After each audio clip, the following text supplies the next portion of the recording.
Hello friendship, my name is Jade and welcome back to my channel. On my previous video, we did a bamboo rafting for a cause as we will use those bamboos in building our bahay kubo in the farm. Farming or simply planting is the most common thing to do during this quarantine. Other people were able to maximize their backyards to make space for their plants.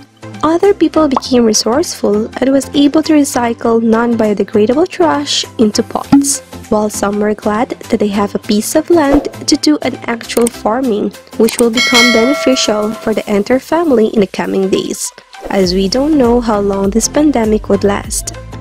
Actually, we all should have done this before the pandemic, but we were all busy doing our own things.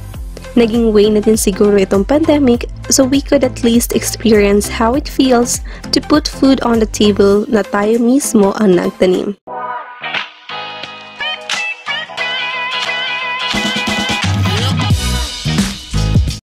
Welcome to Solomon and Celerina Valeña's farm.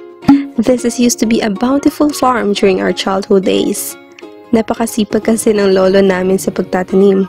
He has most of the field planted with rice, while a portion used to be a fish pond filled with catfish or hito, while the other portion of the land were planted with various fruits and vegetables. It's never too late to bring out the best of this land, and that is going to be our mission. Yay!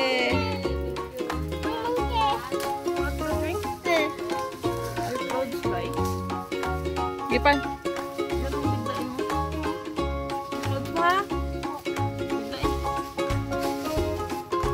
Siyempre sa pagtatanim, kailangan talaga ang tubig. Kaya ang number 1 project natin ay ang paglalagay ng poso or an old-style water pump. Siyempre that's a sign for the gentleman, while we ladies will start clearing up.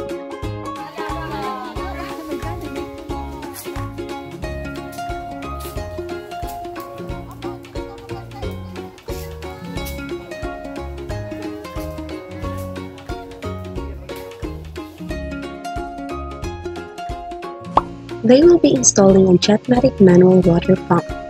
Kailangan nilang mano-mano ibaon ng 5 meters out of 6 meters ng tubo. Since mahaba-habang labanan nito, they will have to take turns.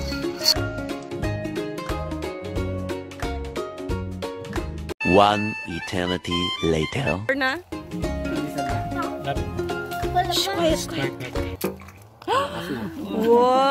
We can hear the water after dropping a stone, which means they can cut the excess.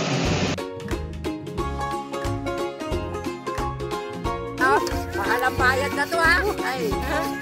Igala nyo kami ni Sander. Hinawak na mabuti, Kin. Ayan na.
Yan na! Ayan na, matigas na eh. Ayan na!